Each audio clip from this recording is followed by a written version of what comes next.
के आश्रम पगुधारा। रास्ते में बहुत सारे ऋषि मुनि खड़े थे स्वागत के लिए। शबरी का प्रसंग बड़ा मार्मिक है।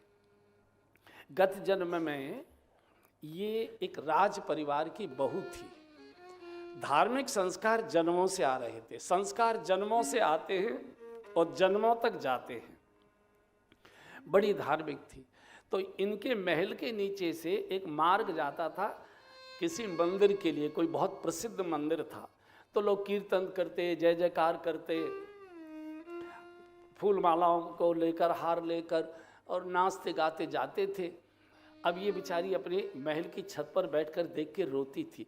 जो इसको जाने नहीं देते थे परिवार, जो राज परिवार की मर्यादा, पर्दे की प्रथा, आम लोगों के बीच में महारानी कैसे जाए, तो बहुत रोती थी। प्रभु, आपने मुझे ये राज परिवार में क्यों जन्म दे दिया? अगर मैं किसी मजदूर परिवार में जन्मी होती, छोटे परिवार में जन्मी होती, छोटी जाति में जन्मी होती, कम से कम ये विघ्न बाधाएं तो मुझे नहीं घेरती। आपके दर्शन और आपकी सेवा पूजा से बहुत रोती थी। रोते रोते आयु आने पर इसके प्राण छूटे। और ये नियम है, अंत समय में व्यक्ति का मन जहां होता है, अगला जन्म उसका उसी के अनुसार हुआ करता है। और अंत समय में मन वही रहता है जहां मन जीवन भर अटका हुआ रहा करता है। ऐसा नहीं होता कि जीवन भर तो दुनिया भर के कुकर्म करें और अंत समय में गीता का पाठ बिठा लेंगे और बैकुंठ चले जाएंगे। गीता भी वही पढ़ेगा जिसने जीवन भर गीत गाए हों, जिन्होंने गालियां ही गाई हैं, वो अंत समय में गीता नहीं पढ़ेगा। यहाँ भगवान से एक बार पूछ लिया था, जब ये प्रश्न आया कि अंत समय में मैं उसकी वही गति देता हूँ जहाँ उसका जीवन बीता होता है। तो किसी ने कहा कि महाराज जी, मान लो किसी ने जीवन भर पुण्य किया हो और अंत समय में किसी कर्म के कारण, प्रारब्ध के कारण मरते समय वो चेतना शून्य हो जाए, बेहोश हो जाए, मूर्छित कोमा में आ जाए, न सुन सके न बोल सके, और उस समय उसके प्राण निकले, उसकी क्या गति होगी? तो भगवान कहते हैं कि जिसने जीवन भर परोपकार किया है, धर्म का पालन किया है, मेरे नाम का सुमिरन किया है और प्रारब्ध के किसी कर्म के कारण से अंत समय में वो मेरा नाम लेने में असमर्थ हो गया है, तो उसकी ओर से उसके पास बैठकर मैं हरिनाम लिया करता हूँ। जिम्मेदारी मेरी होती है, उसको मैं नरक में नहीं जाने देता हूँ। तो ये शबरी थी। गत जन्मों के संस्कार आ रहे थे, इसकी मृत्यु हुई। अंतिम इच्छा यही थी, हे प्रभु, मुझे किसी बनवासी, किसी गरीब, किसी मजदूर के घर में, किसी छोटी जाति में जन्म देना। ये बड़े परिवार में नहीं, ये तो बड़े परिवार की बहुत प्रकार की झूठी मर्यादाएं इनका पालन करना पड़ता है। ये तो मकड़ जाल है, इसमें से निकलना नहीं हो पाता। तो उसी इच्छा को लेकर मरी ये रानी। इस जन्म में एक शबर भील के यहाँ इसका जन्म होता है। थोड़ा बड़ा था ये, भीलों का थोड़ा चौधरी था, बड़े ठाट से लालन पालन इसका हुआ। संस्कार गत जन्म के आ रहे थे। तो लगभग 12-13 साल की हुई। हमारे देश में कन्यादान की आयु यही बांधी गई है। ये इसी समय शादियां होती थी। 13-14 वर्ष की आयु में शादी कर देते थे, फिर 5-6 वर्ष के बाद उसका गौना होता था, तो तब तक वो वयस्क हो जाती थी। तो इसकी शादी तय हो गई। तो शादी की तैयारियां हो गई। 2-3 दिन के बाद बारात आनी थी। तो पिताजी ने बारात की दावत के लिए बहुत सारे मेढ़े, बकरे, जानवर, पक्षी, ये वो बहुत सारे, और एक बाड़े में बंद कर रखे थे। चूँकि वो सब जंगली लोग थे, वनवासी लोग थे, तो उसी प्रकार का भोजन करते थे। अब तो नगरवासी भी वैसे ही करते हैं, अब तो कोई अंतर नहीं हो गया है।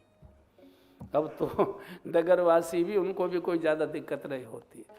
तो वो देखा सबरी ने कि वो चीख रहे, चिल्ला रहे, अपनी अपनी भाषा में रभा रहे। तो माँ से पूछा, माँ ये इतने जानवर पिताजी ने क्यों इकट्ठे कर रखे? ये सब रो रहे, चीख रहे, रभा रहे। बोले, बिटिया 4 दिन बाद तेरी बारात आ रही है ना, शादी है, तो बारात की दावत के लिए ये सब। शबरी ने माँ से तो कुछ नहीं कहा, अकेले में जाके बहुत रोई। मेरे माथे की मांग इन मूढ़ प्राणियों के रक्त से भरी जाएगी? मेरे विवाह के सुख के लिए इतने प्राणियों के प्राणांत किए जाएंगे, हत्याएं की जाएंगी? किसी से बोले नहीं, तय कर लिया मुझे विवाह नहीं करना।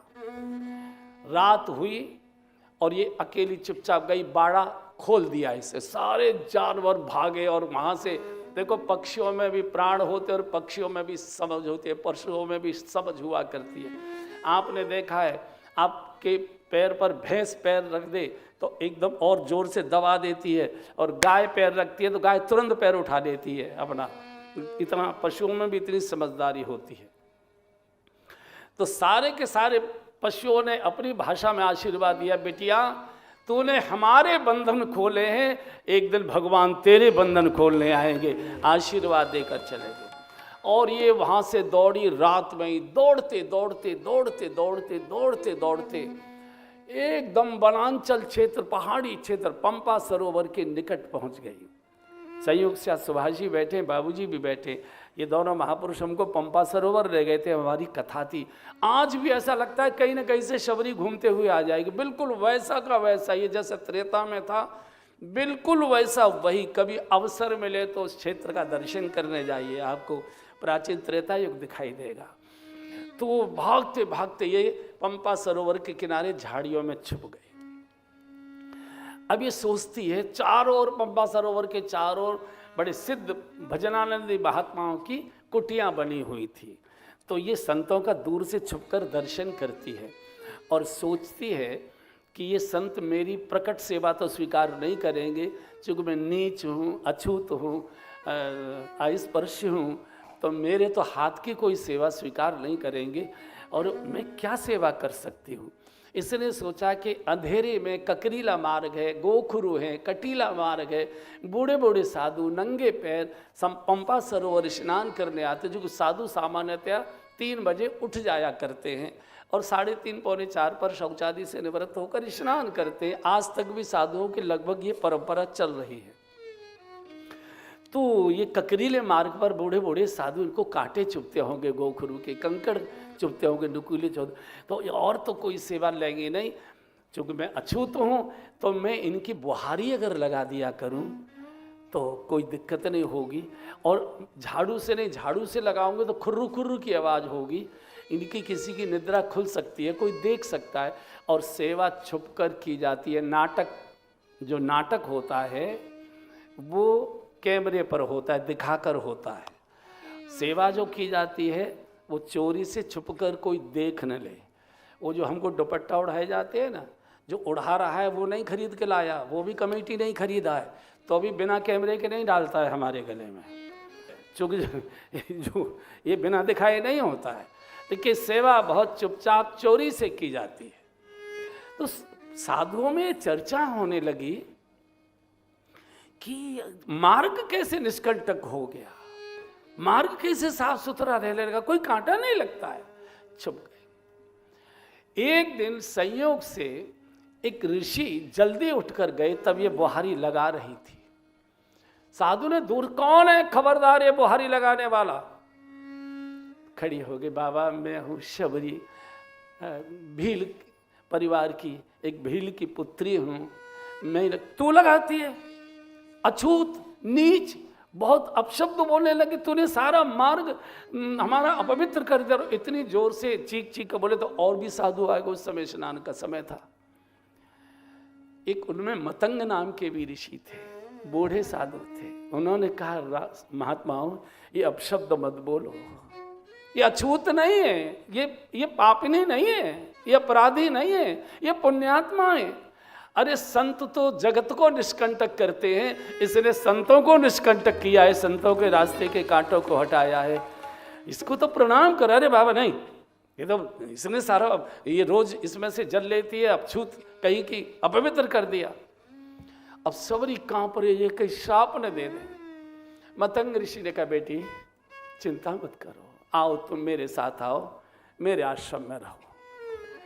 साधुओं ने, जैसे साधु आज बहुत सारी बातें करते हैं एक दूसरे के बारे में, उस समय भी बहुत सारी बातें की होंगी, उसकी मतंग ने चिंता नहीं की, वो तुम यहाँ रहो। इधर जब साधु पंपा सरोवर स्नान करने गए तो पंपा सरोवर में कीड़े बिलबिला रहे हैं, दुर्गंध उठ रही है एकदम। क्यों? क्योंकि साधुओं ने भक्त अपराध किया था। आप कल्पना करो, जिस शबरी को मिलने के लिए भगवान चलकर आ रहे हैं, जिसको भगवान माँ कहकर पुकारेंगे, उनकी माँ को, पूज्य को कोई चांडाल, कोई पापनी, कोई पिशाचिनी, कोई नीच कहे, भगवान सहन कर सकते, भगवान का स्वभाव है। जो अपराध भगत कर जो अपराध भगत कर, पहली लाइन गाओ।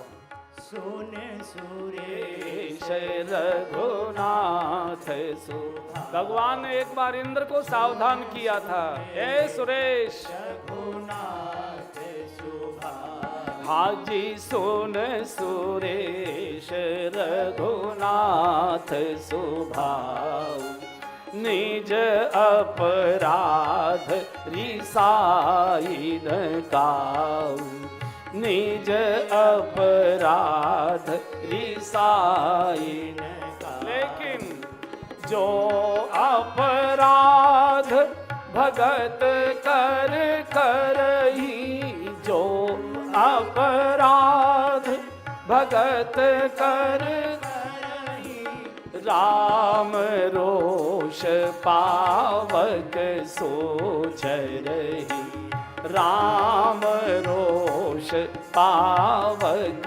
सोच रही। लोकहूँ वेद विदित इतिहासा, लोकहूँ विदित इतिहास, यह महिमा जानहि दुर्भाषा, यह महिमा जानहि दुर्भाषा। मानत सुख सेवक सेवकाई, मानत सुख सेवक सेवकाई, सेवक बैरु बैरु अधिकारी, सेवक बैरु बैरु। एक बार इंद्र को भगवान ने समझा, सुन सुरेश रघुनाथ स्वभाव, निज अपराध रिसायन काऊ। ब्रह्मा जी ने एक बार इंद्र को समझाया था, हे ब्रह्मा, हे इंद्र, तुम जानते नहीं राम के स्वभाव को, सुन सुरेश रघुनाथ स्वभाव, निज अपराध, उनका बड़े से बड़ा अपराध कर दो, बिल्कुल उनको क्रोध नहीं आता है, और हम सब उसके अनुभवी हैं। हम कभी नाम नहीं लेते, कभी ठाकुर जी के सामने बैठ के प्रणाम नहीं करते, कभी हाथ भी नहीं जोड़ते, कोई सेवा पूजा कुछ करते नहीं, फिर भी भगवान दिन रात हमको दिए जा रहा है, दिन रात दिए जा रहा है। भगवान तो अति कोमल रघुवीर स्वभाव, सुन सुरेश रघुनाथ स्वभाव, निज अपराध रिसाय न काऊ। लेकिन जो अपराध भगत कर करही, राम रोष पावक सोज। जो भक्त का अपराध करता है, भगवान के क्रोध की आग में भगवान उसे जला देते। लोकों वेद विदित इतिहासा, यह महिमा दुर्वासा को लेने के देने पड़ गए थे। एक बार जिस समय अम्बरीश राजा के उसमें, और दुर्वासा जी ने अपराध किया था, किसी दिन कथा में वो प्रसंग सुनाएंगे। तीनों लोकों में घूमते रहे, लेने के देने पड़ गए थे, किसी ने बात तक नहीं पूछी। तो आज कल्पना करिए, उनकी शबरी को कोई नीच कहे, अछूत कहे, पिशाचिनी कहे, पापिनी कहे, क्या स्थिति होगी। इतनी दुर्गंध, एक पानी की बूंद के लिए तरस गए सब साधु महात्मा। वो मतंग ऋषि के आश्रम में रहने लगी। इधर भगवान जब चलते आ रहे तो ऋषियों को पता लगा भगवान श्री राम आ रहे हैं। अपनी अपनी कुटिया के सामने चौक पूर के, स्वास्तिक बना बना के, फूल बिछा बिछा के, बड़े बड़े हार लेकर खड़े थे स्वागत में। भगवान आएंगे, सबका स्वागत करेंगे, सबका स्वागत करेंगे, सब हम स्वागत करेंगे। भगवान जब आए तो सबने प्रार्थना की, प्रभु यहाँ हमारी कुटिया पर, प्रभु अपने श्री चढ़ा दो, प्रभु यहाँ आइए, प्रभु थोड़ी यहाँ कृपा कर। भगवान का नहीं, मुझे शबरी का स्थान बताओ, मेरी शबरी कहाँ है। किसी का हार स्वीकार नहीं किया, क्योंकि भगवान का तो सिद्धांत है कि मैं तो हूँ भक्तन को दास, भक्त मेरे मुकुट मणि, मैं तो हूँ भक्तन को दास।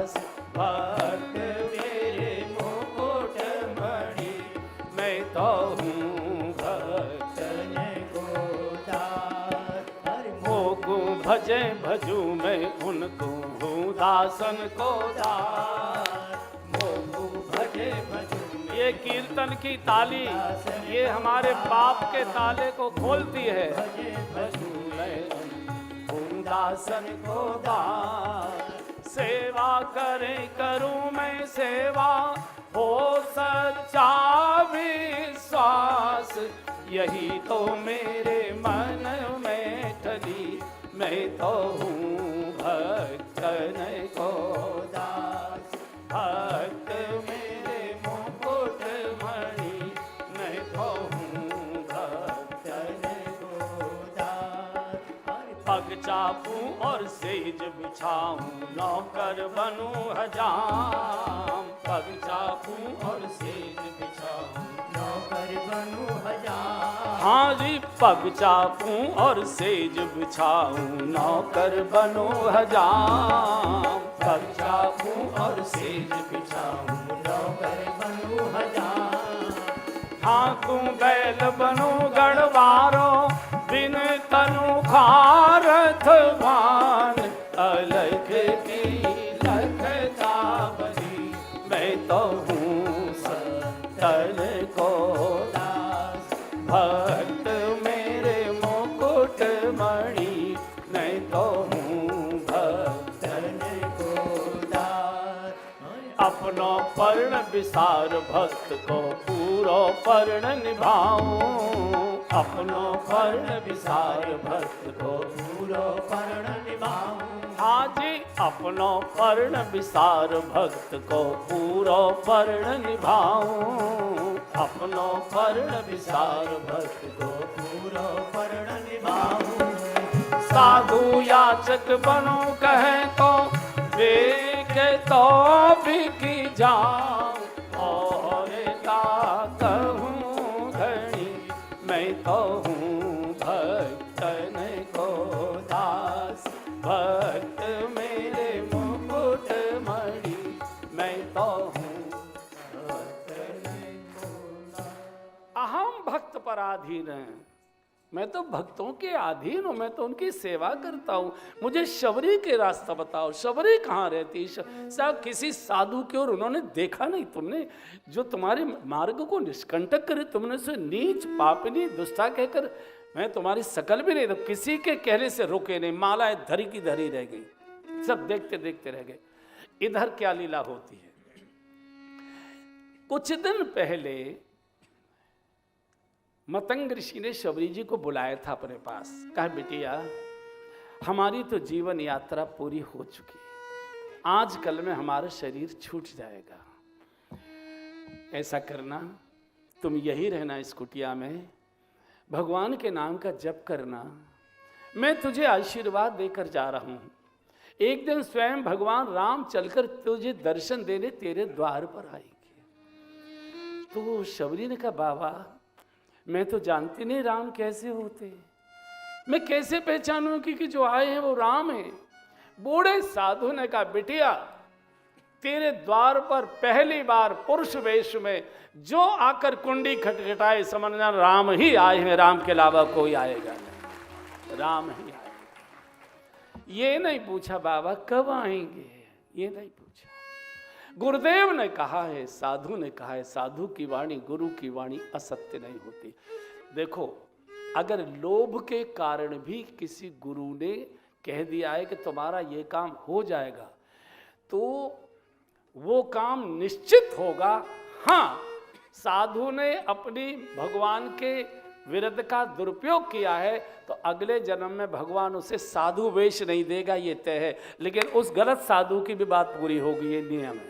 भगवान जैसे बेटा कुछ बोले आए तो बाप को पूरा करना पड़ता है। भले ही बाप उसे कितना ही फटकारे पूछ तो लिया कर। अपनी अपनी करने लगता है। भोगना तो हमको पड़ता है भरना तो हमको पड़ता है। तो जब बाप इतना मर्यादा का पालन करता है तो वो तो माँ और बाप दोनों हैं। माँ तो पिता तुम मेरे शरण गहूँ मैं किसकी। स्वामी शरण गहूँ मैं किसकी। तुम बिन और न दूजा प्रभु बिन और जैसे ओम जय।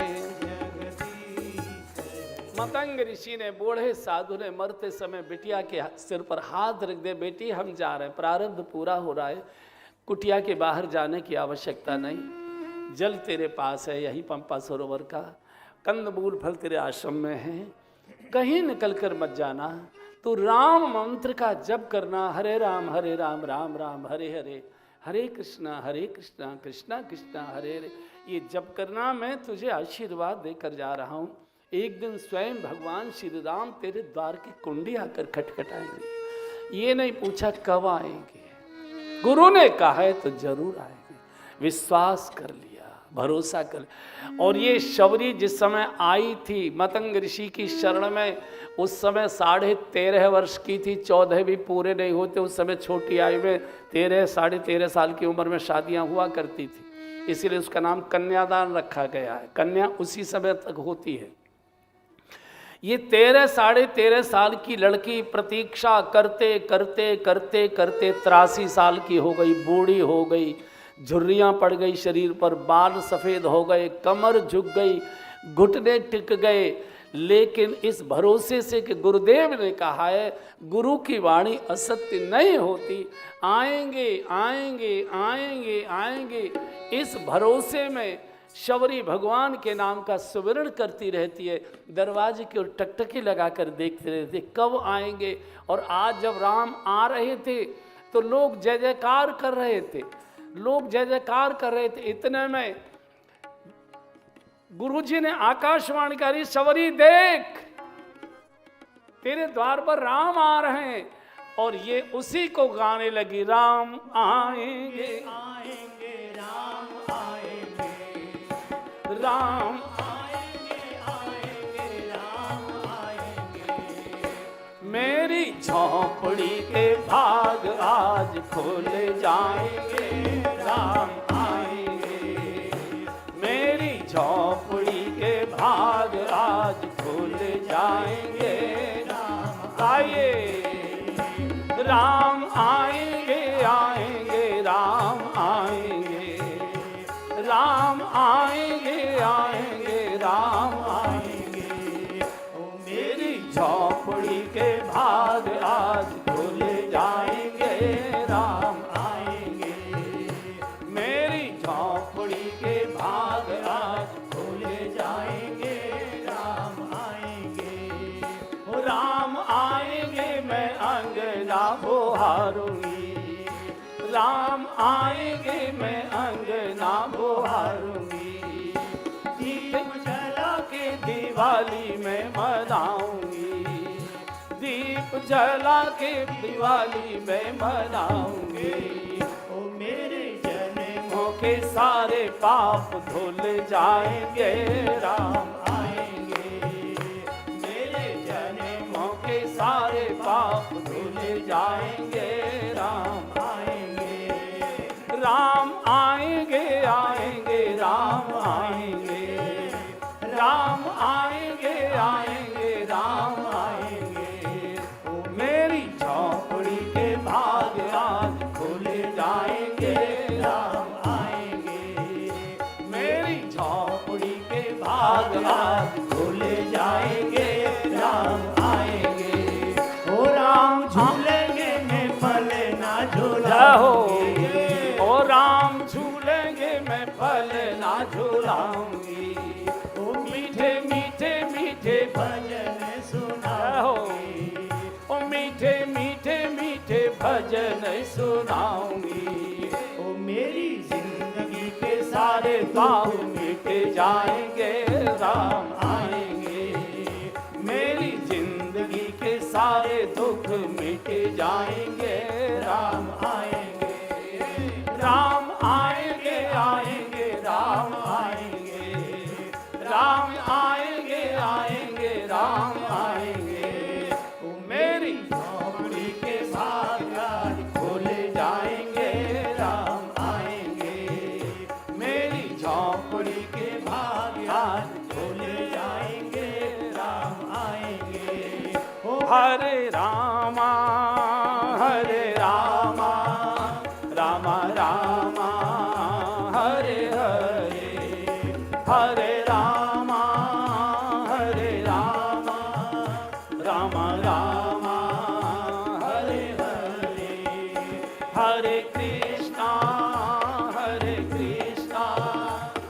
कृष्णा कृष्णा हरे हरे, हरे कृष्णा कृष्णा कृष्णा हरे हरे। ये मजीरा लेकर कीर्तन कर रहे, राम आएंगे राम आएंगे राम आएंगे। और मजीरा बजाने से ही राम आते हैं। मजीरा का अर्थ ही राम जी है। मजीरा का अर्थ ही राम जी है। एक बार गाइए, राम जी राम जी राम जी राम जी राम जी राम जी राम जी राम जी ओम जी राम जी राम जी राम जी राम जी राम जी राम जी राम। जिसके हाथ में मजीरा रहता है भगवान उसके हाथ में आ जाते हैं। ये कीर्तन कर रही थी, मतंग ऋषि की आत्मा मढ़ा रही थी। गुरुओं की मौत नहीं होती, पहले ये समझ लीजिए। गुरु मरते नहीं, गुरु जन्म भी नहीं लेते। गुरु प्रकट होते हैं और गुरु अंतर ध्यान होते हैं। संसारी मरता है, गुरु नहीं मरते, संत नहीं मरते। तुलसीदास जी 500 साल गए हो गए, आज भी जीवित हैं। सूरदास जी 500 वर्ष हो गए, आज भी जीवित हैं। मीरा जी 500 साल गए हो गए, आज भी जीवित हैं। हमको अपनी परदादी का भी नाम याद नहीं है, हमको अपने दादाजी के दादाजी का भी नाम याद नहीं है। संत नहीं मरते, भक्त नहीं मरते, प्रतीक वो उनकी आत्मा मर, तो आत्मा मडरा रही थी। गुरु कभी शिष्य को छोड़ते भी नहीं है। शिष्य को ये स्वतंत्रता है कि वो गुरु को छोड़ सकता है, लेकिन गुरु की मजबूरी है कि अगर उसने उसे दीक्षा दी है तो जब तक उसे भगवत प्राप्ति नहीं होगी, जितनी बार शिष्य जन्म लेकर आएगा उतनी बार गुरु को भी शरीर धारण करके आना पड़ेगा। रूप स्वरूप कुछ भी हो सकता है, देश प्रदेश कोई भी हो सकता है, मिलेंगे वही। जैसे हमारे हिंदुओं में मान्यता है कि एक ही पति 7 जन्मों तक मिलता है, ऐसे गुरु भी 7 जन्मों तक साथ ही रहता है। ये बिल्कुल मान्यता सत्य है, सत्य है। तो ये बहनों ने बजाई है कि किसी ने नहीं, बहनों ने किसी ने नहीं बजाई। इसका अर्थ है कि एक ही बार से तंग आ गई। अब किसी ने किसका समर्थन किया, यहाँ से मुझे दिखाई भी नहीं दे रहा है, इतनी तेज लाइट है। बहुत अच्छा है। तो गुरुओं की मौत नहीं होती और गुरुओं की वाणी कभी असत्य नहीं होती, उसे भगवान पूरी करता है। अगर गुरु ने लोभ लालच के कारण भी कुछ आशीर्वाद दिया, वो भी पूरा होता है, उसको पूरा भगवान करता है। जैसे बेटा कुछ बोले आता है, कर आता है, बाप 1000 गाली देगा लेकिन तो भी पूरा करता है क्योंकि बेटा ने बोला है। ये बाप की जब जिम्मेदारी है तो हमारे तो बापों का बाप है भगवान, माता पिता तुम मेरे। तो मडरा रहे थे और ये कीर्तन कर रही थी। तो मतंग ऋषि को लगा कि कहीं भगवान लौट न जाए। तो मतंग ऋषि की आत्मा ने जोर से पुकारा, अरे शबरी देख। तो शबरी ने सोचा, ये तो गुरुजी की आवाज है, और गुरुजी तो इतने वर्ष पहले 60 वर्ष पहले चले गए, गुरुजी कहां से आएंगे, मेरा भ्रम होगा। फिर मजीरा में लग गई। फिर गुरु ने, अरे शबरी देख। पक्का हो गया तो गुरुजी की आवाज है। ऐसे देखा, चारों कुछ दिखाई नहीं दे रहा। तो इसने हवा में पूछ लिया, क्या देखूं? बोले, देख तेरे द्वार पर राम आए। शबरी देखी राम गृह आए, शबरी देखी राम गृह आए। मुनि की वचन समुझ जिय भाए, मुनि की वचन समुझ जिय भाए। सरसीज लोचन बाहु विशाला, सरसीज लोचन घड़ी ठीक नहीं है। हाँ, जटा मुकुट, दूसरी घड़ी लो। जटा मुकुट सिर उर बन माला ए श्याम गौरी सुंदर दो भाई, श्याम गौर सुंदर दो भाई, शबरी परी चरण लपटाई, शबरी परी चरण लपटाई। प्रतीक्षा करते करते नाम ही शबरी पड़ गया। इसका नाम शबरी नहीं था, शबरी नाम नहीं था, सब कोई लीलावती कलावती कुछ भी नाम होगा, ये सवर करके बैठ गई, नाम ही शबरी हो गया। हम बेसवार हैं सब, हम सोचते आज ही मंत्र लिया और कल ही भगवान खड़े हो जाए। श्याम सुंदर कहिए सर मैं आपकी क्या सेवा करूं, पड़ोसी का चौपट कर दूं, बताइए क्या करना। ये सवर करके लड़की बैठ गई। गुरु ने कहा है, गुरु की वाणी असत्य नहीं होती। द्वार खोला, गुरु याद आ गए, द्वार खोला तो एकदम चरणों में गए, भगवान खड़े हुए हैं लक्ष्मण जी के साथ। शबरी परी चरण लपटाई, अंदर आई, आसन देना भी भूल गई। प्रेम जब होता है तो व्यवहार में बहुत अंतर आ जाया करता है, व्यवहार पागल जैसा हो जाता है, बावला जैसा हो जाया करता है, और वही हुआ।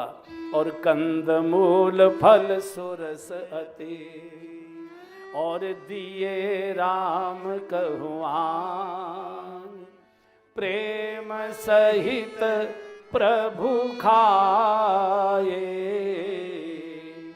बारंबार भगवान। भगवान पदार्थ नहीं देखते, राम ही केवल प्रेम प्यारा, राम ही केवल प्रेम प्यारा, जानी ले जो जान हारा, जानी ले जो जान। तेरे हाथ में क्या लगा है प्रभु ये नहीं देखते, तेरे हृदय में क्या है भगवान, वस्तु नहीं देखते, वो तो हृदय के प्रेम को देखा करते। विदुर जी की कुटिया पर प्रभु आए, चाची जी बहुत जोर की भूख लगी है, इतनी भावावेश में इतनी आनंद मग्न हो गई, देह का भान भूल गई, केले छील छील कर केले की गूदा तो इधर फेंकने लगी और छिलका देने लगी। तो थोड़ी देर में जब विदुर जी आए, गंगा स्नान करके देखा कि प्रभु छिलके खा रहे। अरे पगले ये क्या है, भगवान को फल दिया जाता है कि छिलके? और जैसे ही विदुर जी ने छील कर केला दिया, चाचा जी पेट भर गया, भिक्षा नहीं है, पूरा पेट भर गया। राम ही केवल प्रेम प्यारा, जान ले जो जान निहारा, मान ले जो मान लिया। वो पदार्थ नहीं देखते, तेरे हाथ में क्या है ये नहीं देखते, हृदय में किस भाव से तू दे रहा है, तेरी आंखों में कौन सी करुणा का भाव है। प्रभु इसके अनुसार वस्तु को स्वीकार करते। दुर्योधन की मेवा त्यागी, साग विदुर कर खायो। क्या है भाई? सबसे ऊंची प्रेम सगाई, सबसे ऊंची प्रेम सगाई। दुर्योधन की मेवा त्यागी, दुर्योधन की मेवा त्यागी, साग विदुर घर खाई, सबसे ऊंची प्रेम सगाई, सबसे ऊंची प्रेम सगाई। झूठे फल सब प्री के खाए, झूठे फल शबरी के खाए, बहुविध भोग लगाई, सबसे ऊंची प्रेम सगाई, सबसे ऊंची प्रेम राम ही केवल प्रेम प्यारा, राम ही केवल प्रेम प्यारा, जानी ले जो जाननी हारा, जानी ले